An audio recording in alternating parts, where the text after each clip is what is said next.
Il y a quelque temps est apparu dans mon fil Twitter un hashtag qui a retenu mon attention, le hashtag génocide Sri Lanka. Car pour moi, comme certainement beaucoup d'autres, le Sri Lanka c'est juste une petite île où il fait bon y passer ses vacances au soleil. Et hors ces images de belles plages, je n'ai jamais vu ou entendu parler d'un quelconque conflit sur l'île et encore moins d'un génocide. Et pourtant, cela fait de nombreuses années que des lanceurs d'alerte essaient d'interpeller sur le sujet. To understand the importance of recognizing the Tamil genocide, we must first understand the terrible human rights abuses the Tamil people have had to endure. For decades, the Tamil people have been subjected to an organized, state-sponsored campaign of genocide carried out by the Sri Lankan government. Mais alors, qu'est-ce que c'est le génocide du Sri Lanka ? Donc le Sri Lanka, c'est cette petite île au sud de l'Inde. Et pour comprendre ce qu'il s'y passe aujourd'hui, il faut revenir quelques années en arrière. L'île ne s'appelle alors pas encore Sri Lanka, mais Ceylan. Sa population est divisée en deux ethnies. Les Singalais, qui sont bouddhistes et majoritaires, et les Tamouls, qui représentent 20% de la population, qui sont plutôt hindous, chrétiens ou musulmans, et occupent la partie nord-est de l'île.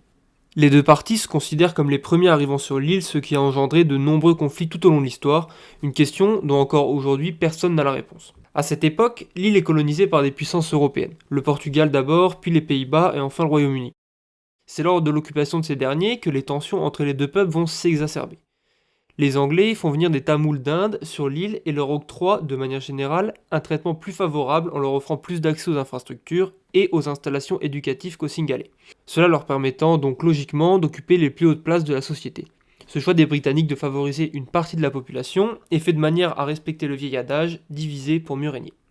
En 1948, le Ceylan obtient son indépendance et les Anglais quittent l'île. Les Singalais, majoritaires sur l'île, vont donc logiquement récupérer le pouvoir. Le nouveau Premier ministre, Stephen Senanayaka, lui aussi singalais, retire la citoyenneté aux Tamouls venus d'Inde importés par les Anglais, et met en place de nombreuses réformes opprimantes envers les Tamouls, comme par exemple la limitation de leur place dans les universités. S'ensuivent des années de tension entre les deux parties. En 1970, le nom du pays devient Sri Lanka, un nom singalais, et ce changement ravive une nouvelle fois les tensions et va conduire à la proposition d'un État indépendant, le Tamil Eelam, par le parti politique tamoul de l'époque. Une proposition rejetée et qui laissera place à une décennie d'attaques en tout genre qui coûteront la vie à plus de 300 civils, tamouls et singalais, et qui va surtout radicaliser une partie de la jeunesse sri-lankaise. Parmi elles, l'attaque de la bibliothèque de Jaffna par une foule de singalais qui réduira en cendres pas moins de 97 000 ouvrages, ainsi que de nombreuses reliques tamoules d'une valeur historique inestimable. L'incendie sera un des éléments déclencheurs de la guerre civile. Entre-temps, en 1976, s'est formé le LTTE, les Tigres de Libération de l'Elam Tamoul, une organisation militaire composée en grande partie de jeunes Tamouls et qui est aujourd'hui considérée comme terroriste dans de nombreux pays. Elle est dirigée par Velupillai Prabhakaran, un Tamoul qui comme beaucoup s'est radicalisé au fil des années et dont le principal fait d'armes est d'avoir assassiné le maire de Jaffna. Il est décrit par beaucoup comme un véritable tyran, un despote qu'il vaut mieux ne pas contrarier. Il enrôlera de nombreux enfants soldats et sera l'un des premiers chefs de guerre à se servir régulièrement de l'attentat-suicide comme méthode d'attaque. Le 23 juillet 1983, lui et ses hommes organisent une embuscade qui coûtera la vie à 13 soldats sri-lankais. En représailles, des membres de la communauté singalaise organisent 2 jours plus tard le pillage et massacre de membres de la communauté tamoule dans la capitale Colombo. Le mouvement va se répandre dans le pays tout entier où des Singalais vont attaquer des Tamouls. Des familles entières vont être tuées. Cet événement, surnommé le Juillet Noir, fera selon les sources entre 1000 et 3000 morts et lancera le début de la guerre civile du Sri Lanka.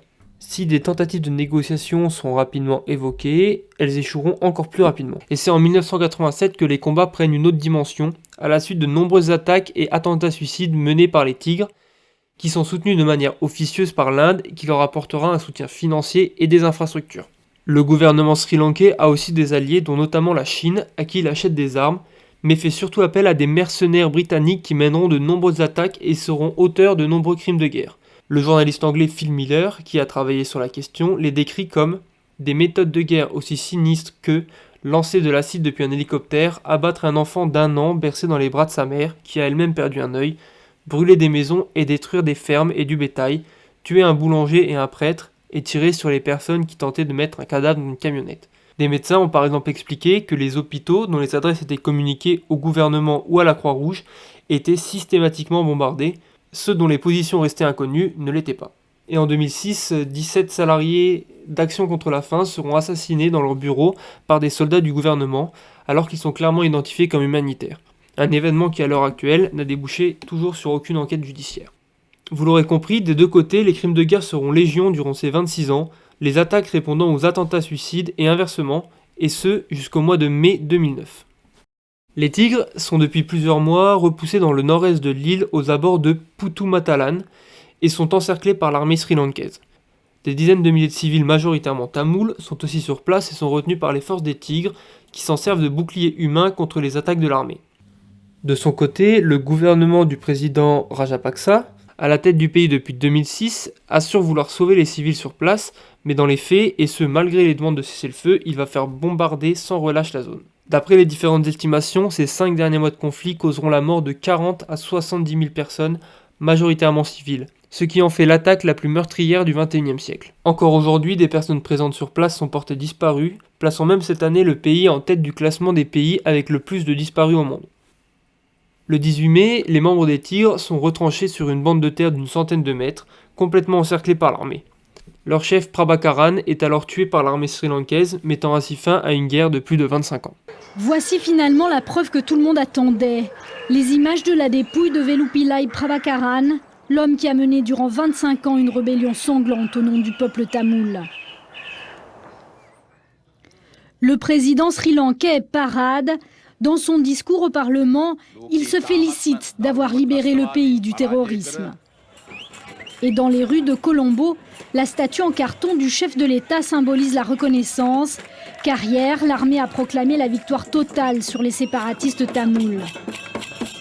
Selon l'ONU, au total, elle aura fait plus de 100 000 morts, dont des dizaines de milliers de civils, principalement tamouls, et aura causé le déplacement de plus d'1 million de personnes, notamment vers l'Inde. Et si désormais la guerre est finie, la répression envers les Tamouls, elle, continue. La population vit sous étroite surveillance militaire et le nord du pays qu'ils occupent tente d'être récupéré par le gouvernement de Rajapaksa. Les noms des rues et des magasins sont changés, des monuments et des reliques tamouls sont détruits, leur bétail est tué et des familles singalaises sont implantées un peu partout dans ces zones. Certains observateurs décrivent cette situation de génocide culturel. À côté de ça, des jeunes filles tamouls sont violées, battues et affamées dans des postes de police. Des hommes sont marqués au fer rouge, et toute personne ayant un possible lien avec les Tigres est arrêtée et torturée, au même titre que les opposants politiques, les journalistes ou les défenseurs des droits humains qui seraient critiques envers le pouvoir en place. Lorsque la guerre civile a pris fin en 2009, il n'était encore qu'un adolescent.